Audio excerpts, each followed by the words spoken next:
everyone. I'm David Finz. And on this episode of the Cyber Insurance Imperative, we have a very special guest with us today. Stephen Vina is a senior advisor in the Office of the National Cyber Director. So he's coming to us straight from the White House. Stephen, welcome to the program today. Why don't you tell us a little bit about what your role entails? Great. Well, thank you so much, David, for having me. It's a real pleasure to see you again. Um, I'll be happy to talk about my role. But before I get there, I kind of want to talk a little about the office because I think maybe some of your listeners may not know a lot about the Office of the National Cyber Director. We are the newest office in the White House, probably the first one in over 30 years. We were established in January of 2021. Um, and have been moving full steam ahead since then. We're a staff of around 80 folks right now, and our mission is guided by four kind of underlying principles. One, we really want to build what we call federal coherence, and that really gets down to is coordination across the federal government when it comes to cybersecurity. You have a lot of different agencies involved, from the intelligence community to law enforcement to policy to those that are working with the industry. And it's very important that we all kind of are coordinated in the approach that we're bringing forward to address our cyber risks. The second, we call it aligning our budget to our aspirations. And that's really making sure, and it's very similar to what we do in industry, is making sure that the investments we're putting forward with our limited resources are really driving down risk. Right, it's that fundamental question that we all deal with, whether in the public sector or the private sector. Third, I would say improving public-private partnerships is critical to what we do. You know, everyone all knows that about 90% of critical infrastructure is owned by the private sector, and so it's critical that the federal government and the private sector partner together, whether it's collaborating to share information, whether it's to conduct joint type of activities. It's just critical to have those that connective tissue. And then finally, what we call is kind of increasing present and future resilience.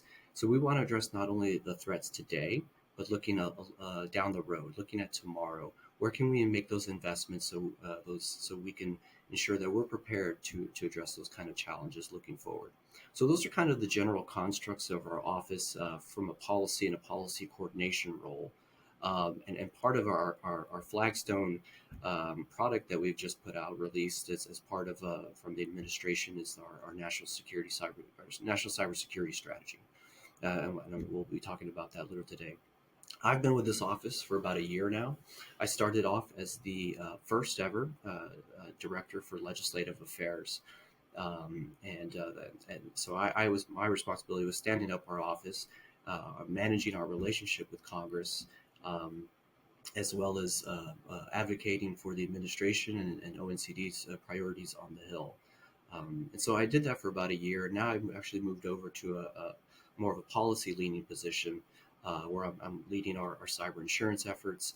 We're helping develop and coordinate the policy across the interagency, as well as just supporting the team here and our deputy for national cybersecurity, are kind of my day-to-day functions. But it's been a great experience so far, and I'm really honored to be serving in this administration.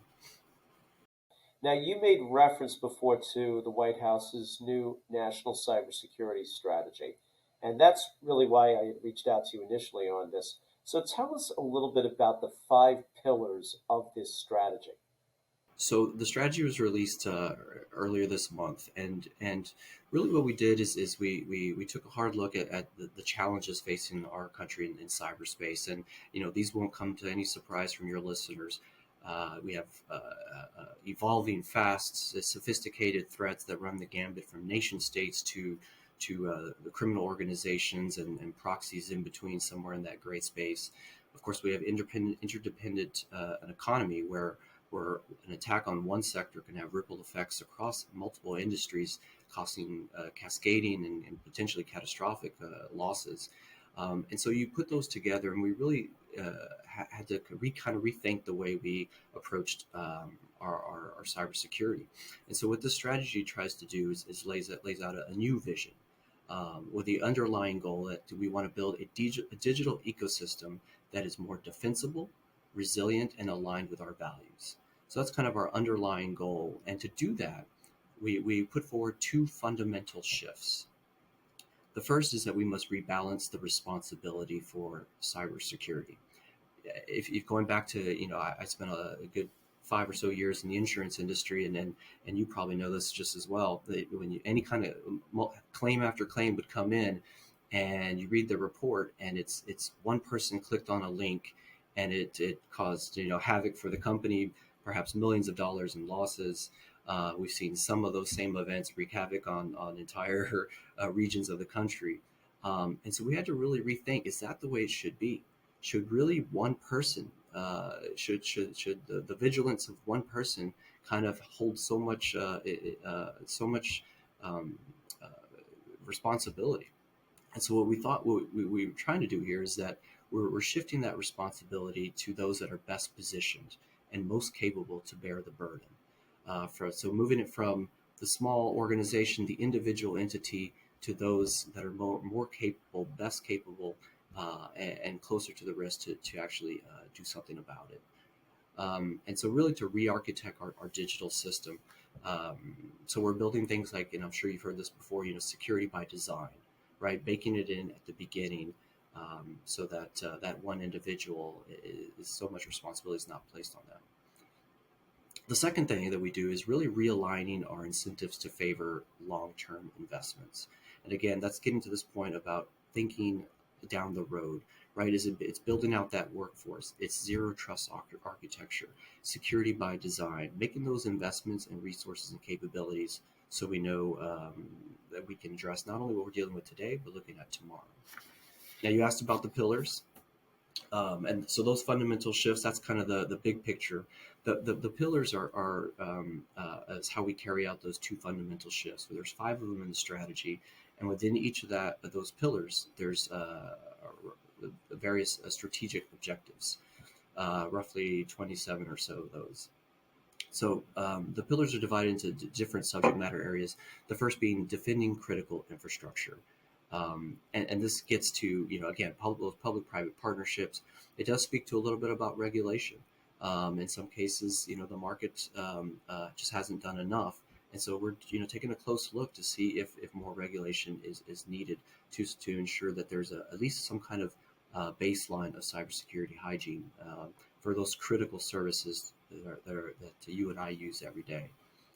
The second is disrupting and dismantling threat actors. Again, that's working with across the interagency, across government, to make sure we're using all levers of national power so that bad actors don't take advantage of our critical infrastructure. They don't take advantage of our resources, using our intelligence, our national security, our law enforcement apparatus. Third is shaping market forces to drive security and resilience. And this is the one where, we might talk about a little bit later about getting into shifting the liability for software. Things like IoT labeling. We talk about insurance in this sort. How can the market drive better cybersecurity? Fourth, we talk about investing in a resilient future. And then again, this gets to things like workforce, research and development, post-quantum encryption. How are we thinking about those threats that we're seeing not only today merge, but down the road will be front and center? Um, and then finally, our international relationships, right? We know the cyber is global. We know the cyber knows no boundaries. And so we have to be thinking internationally. We know your listeners may have operations all across the world. And so what we're doing here and what's happening in Europe and Asia is also critical to their operations. And so we have to think globally in our cybersecurity, whether it's the norms, finding responsible norms, or making sure different countries have capabilities and helping them have that technical expertise. Well, that's a very comprehensive overview. I want to thank you for that, Stephen. I would like to go back to one of the points that you raised before about the strategy. It seems that a key point around this is to shift liability to the software developers and other vendors when their technology fails to prevent an attack. And so I do need to ask you, how do you respond to critics who claim that this places an unfair burden on businesses due to the ever changing threat landscape? Like, to put it bluntly, Can one of these technology companies really anticipate what form the next zero-day attack is going to take and design that into, their products? Right. No, that's a great question, and this is one that we've thought long and hard about, and this is probably really touches on that fundamental shift, right? Because I think this discussion about software liability has been around for a long time, and I think one of the first times that kind of the government has really stepped in and said we want to move the ball forward here because we think this is where we can make some real change. And I think at the end of the day, look, we need safer software, full stop. And how we get there, there's thoughts about regulation, but to your point or to your points, maybe that might stifle innovation. Maybe that might hurt, the entrepreneur, the small business trying to put forward their product. And so the focus was really towards maybe we can shift the liability and see how that might incentivize a stronger software development process. I think it's important to say like this is the beginning of that discussion. I think we still have a long way to go, and we are open to hearing from uh, industry stakeholders on these issues. We've been talking about a safe harbor, perhaps. Should you meet certain software development process that's been, it's something that we can all agree on is a best practice. Does that open you to some kind of safe harbor? Or another option is known vulnerabilities. What kind of risk do you assume if you're pushing through a product that that has some vulnerabilities? So those are just different concepts we're thinking about right now, and we're definitely open to hearing suggestions from industry about this. We recognize it is a long-term process. Liability in itself may impose fewer upfront costs than some other options, of course, in lieu of some back-end costs. But again, the the, um, uh, the software developer will have the power to make those upfront investments to improve their security in their process. So some of the things that we're looking at, I would say, is vulnerability disclosures, software bill of materials, end of life support. I know from back in my insurance days it's very important to a lot of the insurance community. Looking at those different processes in place for software continues to be critical, and it's something that we're going to be taking a hard look at. Well, it's reassuring to hear that you're going to be welcoming input from industry stakeholders, so I'm sure our listeners are glad to hear that. Um, Shifting gears for a moment, I'd like to get your thoughts on a federal backstop for cyber insurance, as I know that the Department of the Treasury has been looking at this as well. Do you think it's necessary, and how much control over underwriting criteria would the federal government need to have in order to make this effective? Take a step back, and the fact that we're talking about cyber insurance in a national cybersecurity strategy. And I really, taking a step back, that's an acknowledgement, a recognition of the role that cyber insurance, that the insurance community plays in security, not only resilience, but driving stronger cyber hygiene and controls across industry, across our nation. So, it's an important part of the discussion here about insurance being a part of these security discussions, being a security partner. With respect to the backstop, it, I think there's also a recognition that, and there's been report after report about the potential for catastrophic losses, the potential for large cascading and systemic impacts across multiple sectors, right? And so we have that out there, and we have that recognition of those types of losses out there.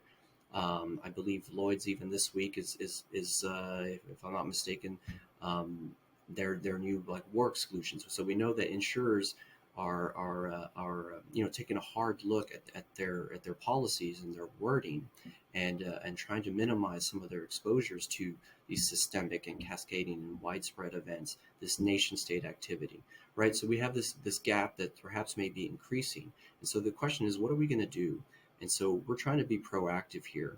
And so assessing the need for a backstop is the work that's ongoing right now. With Treasury, they have the request for information, their RFI on this issue, and we're working closely with them to examine I believe the 50 plus responses that have come in on that. And so, without getting into the details, but I can say that the questions that raised, the points that you raise, are issues that are being looked at. Should it be mandatory? What will it cover? What's the trigger? What's the threshold? But ultimately, the initial question is it warranted or not? And that's what the process is happening right now.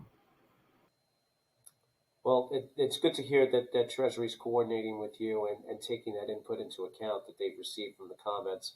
Stephen, any last thoughts for our listeners today? So I just want to say thank you. Thank you for having me. It's great to see you again. I think the insurance community can be a strategic partner. There's a lot of work to be done, and I think working together, we'll be able to continue to move the ball forward. We value the relationship with you and your listeners and the insurance community, and so we want to. Our doors open. If you would like to engage, please reach out to me, and we'd love to hear from you. That's terrific. Thanks again for appearing on the program, Stephen. It's great having you and great seeing you again. Well, that about wraps it up for today. I want to thank everyone for joining and for listening. Bringing you thought leadership like Stephen Vina is just one more way that Alliant helps you find the more rewarding way to manage risk. And if you'd like to learn more about our offerings around the cyber insurance product, you can visit our website at www.alliant.com/cyber. Thanks again. Till next time, take care.